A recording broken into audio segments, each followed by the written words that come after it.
सबसे पहली बात तो ये है कि ये कानून जो मोदी सरकार ने आज से 4 साल पहले बनाया था वो संविधान के खिलाफ है।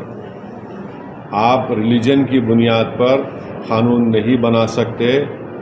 इसमें कई सुप्रीम कोर्ट के जजमेंट्स हैं और राइट टू इक्वालिटी के खिलाफ है। आप कैसे हर रिलीजन को आप उसकी इजाज़त दे रहे हैं उनको, और आप जो रिलीजन जिनका इस्लाम है उनको आप नहीं दे रहे, वो एक पॉइंट है। दूसरा ये है कि मैंने उस वक्त पार्लियामेंट में कहा था कि इसी तरह का एक क़ानून वाइट साउथ अफ्रीका ने बनाया था तो महात्मा गांधी ने उस कानून को फाड़ दिया था। मैंने भी पार्लियामेंट में इस CAA के उस बिल को फाड़ा था।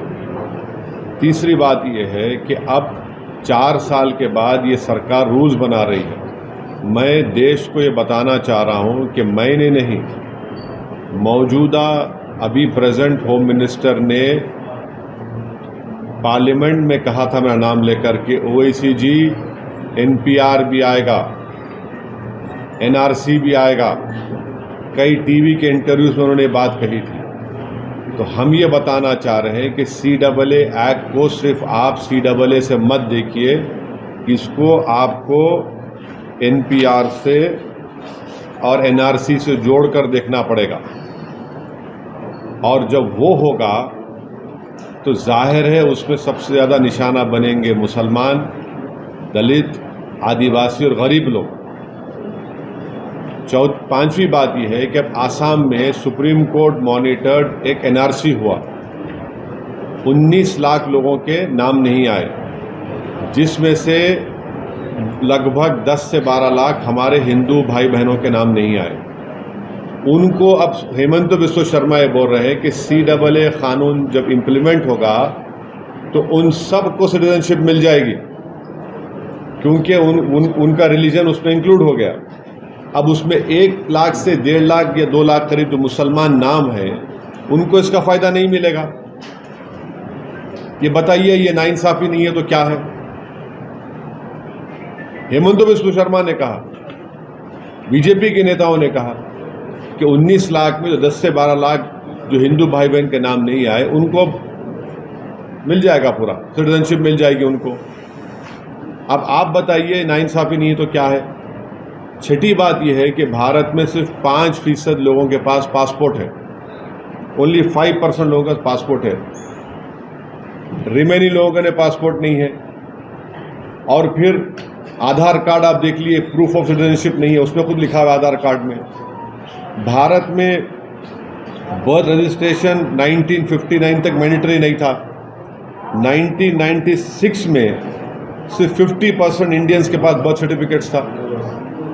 तो जब NRC होगा, NPR होगा, तो उसमें बायोमेट्रिक एक्सरसाइज होंगी उसमें, और लोकल रजिस्ट्रार में लिस्ट लगाई जाएगी प्रमोद साहब की, असद साहब की। अब प्रसाद साहब जाके बोल सकेंगे ना, असद साहब के डाउटफुल है, मैं डाउटफुल बन जाऊंगा। अब मुझे प्रूफ करना पड़ेगा। अब मैं मेरे दादा का बर्थ सर्टिफिकेट लेकर आऊँ, क्योंकि मेरा रिलीजन इस्लाम है। अब मैं फिरते रहूँ तो फ़ायदा किसका होगा? रद्दी वाले का ही फ़ायदा होगा ना। तो ये इसीलिए ये एक्सरसाइज ये जो लॉ है ये रिलीजन की बुनियाद पर बनाया गया, ये डिस्क्रिमिनेटरी है, अनकॉन्स्टिट्यूशनल है। और ये बोलना कि जो हमारे हिंदू और सिख भाई या क्रिश्चियन भाई जो पाकिस्तान में, अफ़गानिस्तान में, बांग्लादेश में रह रहे हैं उनको सिटीजनशिप नहीं दे सकते, झूठ है ये। हमेशा सरकार के पास इख्तियार था, एग्जीक्यूटिव ऑर्डर से आप दे सकते थे। और आखिरी बात, नरेंद्र मोदी और बीजेपी को ये क्यों भूल गए कि कितने लाखों लोग कश्मीरी पंडित मुल्क से बाहर हैं, जो मुल्क से कश्मीर से बाहर हैं, उनको आप क्या कर रहे हैं? उनको आप क्या कर रहे हैं? भूल गए आप कश्मीरी पंडितों को? कम से कम 5 लाख कश्मीर के बाहर हैं, लेकर जाइए ना कश्मीर में उनको। इंग्लैंड में इंडियन जो वहाँ के इंडियंस यहाँ पर वहाँ चले गए जो इलीगल, उनको वापस लेकर आइए। ग्रेट ब्रिटेन बोल रहा है कि लेकर आइए वापस, सरकार बोलती है हम नहीं लेकर आएंगे। तो ये गलत है, डिस्क्रिमिनेटरी है, अनकॉन्स्टिट्यूशनल है। सरकार के पास पहले से पावर्स थे और है और रहेंगे कि वो जो हिंदू भाई बहन पाकिस्तान में है या बांग्लादेश से है, आप दे सकते हो उनको। और मैंने खुद केस डाला है सुप्रीम कोर्ट में। हम लोग जब CAA का हियरिंग हुई थी, हमारे लॉयर जनाब निज़ाम पाशा साहब ने स्टे की मांग की थी, तो गवर्नमेंट ने कहा था कि हम रूल्स नहीं बनाए। अब जब रूल्स बनाए तो हम सुप्रीम कोर्ट में डालेंगे और इसके ऊपर हम कोशिश करेंगे कि सुप्रीम कोर्ट में जाकर इसको उठाया जाए इस मसले को। अस्सलाम वालेकुम, मैं आपका मेजबान जफर खान आप सभी को Z Now TV के जानिब से रहमतों वाला, बरकतों वाला, नेमतों वाला, रौनकों वाला रमजान की मुबारकबाद पेश करता हूं।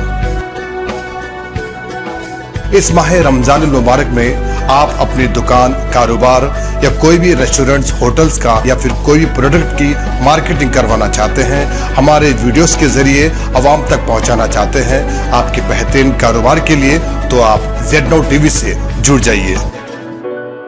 इंशाअल्लाह हम हमारी टीम के साथ मिलकर आपके प्रोडक्ट के लिए बेहतरीन मार्केटिंग करने में इंशाअल्लाह पूरी कोशिश करेंगे। याद रखिए, हमसे जुड़ने के लिए इस नंबर पर कांटेक्ट करें 9440416391। फिर एक बार आप सभी को रमजान मुबारक की मुबारकबाद पेश करता हूं।